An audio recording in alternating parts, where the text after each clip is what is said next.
काँग्रेसच्या काल कुठलंही कारण नसताना मुख्यमंत्र्यांनी या सभागृहात उपस्थित केली। आज योगायोगाने लक्षवेधी लागली अध्यक्ष महाराज। माझा स्पेसिफिक प्रश्न अध्यक्ष महाराज आणि ज्यांनी सुरू केलेली होती ते सभागृहात आहेतच, एकनाथ शिंदे साहेब। माझा प्रश्न एवढाच आहे की आपण जेव्हा योजना जाहीर केली त्यावेळेस आपण सांगितलं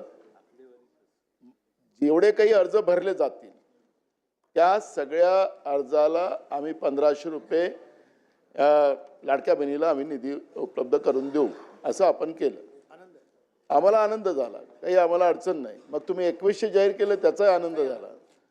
पण माझा एक स्पेसिफिक प्रश्न असा आहे की निवडणुकीच्या ऐन तोंडावर तुम्ही ही ज्या पद्धतीची घोषणा केली कुठलाही नियम न पाहता या पद्धतीनं जे काही आता याच्यामध्ये अफरातफर झाली असं तुम्हीच मान्य करताय। मग अफरातफर झाली, योजना तुम्ही सुरू केली तर गुन्हे दाखल करायची जी भूमिका आहे ती त्या लोकांवर करायची का तुमच्यावर करायची हा एक प्रश्न आहे। एक तुम्ही 2100 करणार का, दुसरा प्रश्न। आणि तुमची ॲप आणि पोर्टल याच्यामध्ये हे आकडे फरक का दिसतात? म्हणजे ही योजना जशी ज्या उद्देशाने तुम्ही सुरू केली, जी गडबड तुम्ही लोकांनी केली ती आता ॲप आणि पोर्टलमध्ये आपल्याला पाहायला मिळते आहे। मग या योजनेमधले लाभार्थी नेमके कोण आहेत ते पण कळायला पाहिजे। नाही उत्तर द्या ना, देऊ द्या ना। या सुरुवात म्हणजे चुकीची माहिती रेकॉर्डवर जाऊ नये म्हणून मी एक क्लॅरिफाय करते। लाडकी बहीण योजनेचे फॉर्म घेत असताना आपण ऑफलाईन, आपण ॲप, आपण पोर्टल असे वेगवेगळे माध्यम लाभार्थ्यांसाठी उपलब्ध करून दिले होते आणि म्हणून त्याच्यामध्ये ॲप आणि पोर्टल हे दोन्हीही प्लॅटफॉर्म्स आहेत। आणि हे दोन्ही प्लॅटफॉर्म्स असताना जे ऑफलाईन फॉर्म पण जे अंगणवाडी सेविका असतील, आशा सेविका आहेत, तिथले ग्रामसेवक आहेत, वेगवेगळी जे सरकारी यंत्रणा आहे यांना सुद्धा आपण तिथं लाभार्थ्यांना सोयीस्कर पडावं रजिस्ट्रेशनसाठी त्या दृष्टिकोनातून आपण हे केलेलं आहे। आणि ई-KYC साधारणपणे 1,74,00,000 महिलांपेक्षा जास्ती महिलांची झालेली आहे।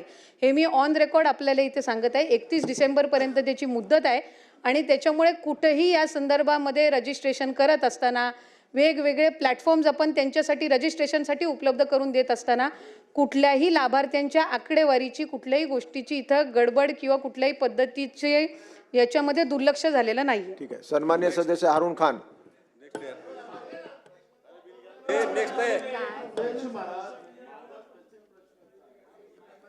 केलं अध्यक्ष महाराज त्यांनी मान्य केलं, उत्तर दिलं ना। अध्यक्ष महाराज त्यांनी मान्य केलं, लक्षवेधी 15 त्यांनी मिनिटं मान्य केलं। आशा वर्कर, अंगणवाडी सेविका, ग्रामसेवक आम्ही सगळ्यांना कामाला लावलं। यांनी टार्गेट दिलं होतं अध्यक्ष महाराज त्यावेळेस एवढे फॉर्म भरलेच पाहिजे आणि त्या पद्धतीने त्यांनी फॉर्म भरलेत आणि बोगस भरले। तुम्ही टार्गेट दिलेलं होतं, आणि मग तुमचं आता टॅब आणि या दोन्ही त्याच्यात फरक जाणवत आहे। आम्ही काय तुम्हाला मदत केली ना, पण तुम्ही सरकारच्या योजना आम्ही त्याचं समर्थन केलेलं आहे। पण याच्यात जे गडबड झालेली आहे त्याला गुन्हेगार कोण? आखरी हे जनतेचे पैसे आहेत, तुम्ही मालक नाही आहात, जनतेच्या पैशाचा हिशोब द्यावा लागेल तुम्हाला। अजून सांगायचंय की या रजिस्ट्रेशनमध्ये कुठल्याही पद्धतीची गडबड किंवा कुठल्याही पद्धतीचे दोन आपण त्यांना माध्यम उपलब्ध करून दिले होते। प्रत्येक योजनेमध्ये असतात ॲप आणि पोर्टल। ऑनलाईन पद्धतीने रजिस्ट्रेशन करत असताना दोन माध्यम ही सगळ्या स्कीममध्ये दिले जातात। आपण इतरही स्कीममध्ये तपासलेत तरी त्या पद्धतीने आहे आणि लाभार्थ्यांची संख्या ही सुरुवातीपासून 2.5-3 कोटीच्या संख्येमध्येच आहे। त्याच्यामुळे या संदर्भातला आता नव्याने काही आपण त्याबद्दल कॉन्ट्रोवर्सी तयार करून किंवा लाडक्या बहिणींच्या योजनेला आणखीन बदनाम करण्याच्या दृष्टिकोनातून काही वेगळे विषय इथे काढू नये आणि रेकॉर्डवर काही चुकीचं येऊ नये अशीच माझी सभागृहाला विनंती आहे।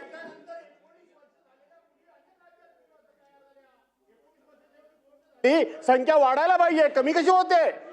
याचा अर्थ फ्रॉड झालाय, गडबड झाले, भ्रष्टाचार झालाय, चुका झाल्या, राजकारणाकरता, सगळ्याकरता, मतांकरता महाराष्ट्र राज्य लुटण्याचं तुम्ही काम केलं आणि तुम्ही समाधानकारक उत्तर देत नाही म्हणून आम्ही तुमचा निषेध करतो। चला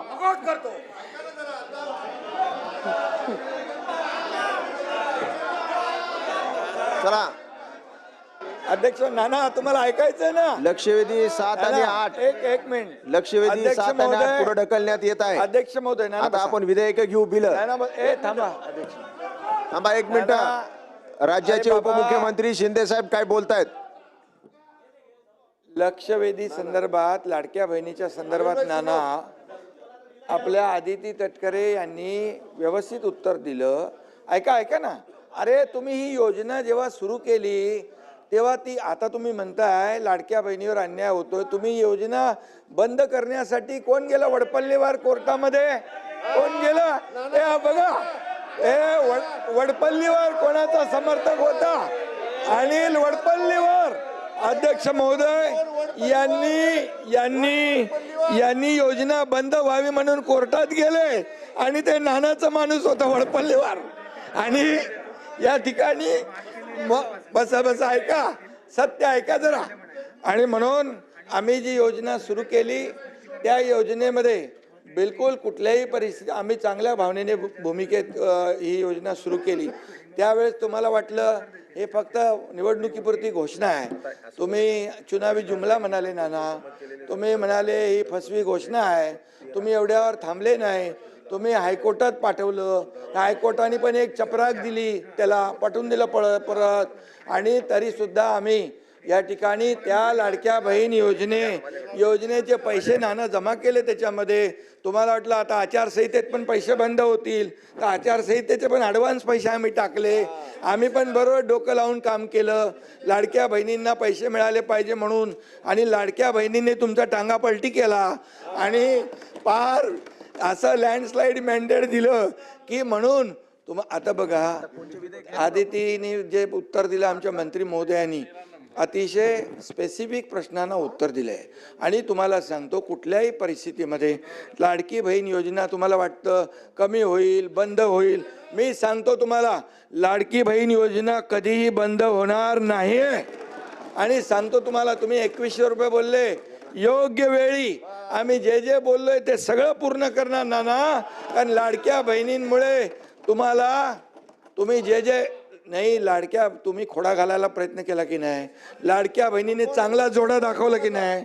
लाडक्या बहिणीने काय चांगला जोडा दाखवला की नाही? विधानसभेत दाखवला की नाही? आणि म्हणून आता नाना एकच आहे, तुम्ही लाडक्या बहिणींच्या विरोधात कधी बोलू नका बिलकुल. नाहीतर आता येणाऱ्या पुढच्या निवडणुकांमध्ये लाडक्या बहिणी परत या ठिकाणी नाना तुम्ही तुमच्यावर का घेताय? बोला ना. ऐका. अरे लाडक्या बहिणींना आतापर्यंतच्या इतिहास किती वर्ष होतं हो काँग्रेसचं सरकार? आतापर्यंतच्या इतिहासामध्ये कधी अशी योजना सुरू केली?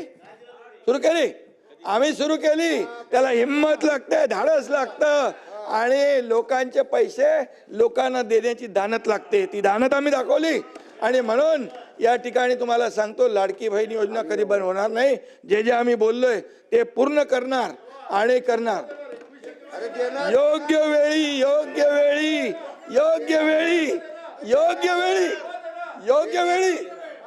योग्य वेळी देणार. आता शासकीय विधेयके सुरू करावी.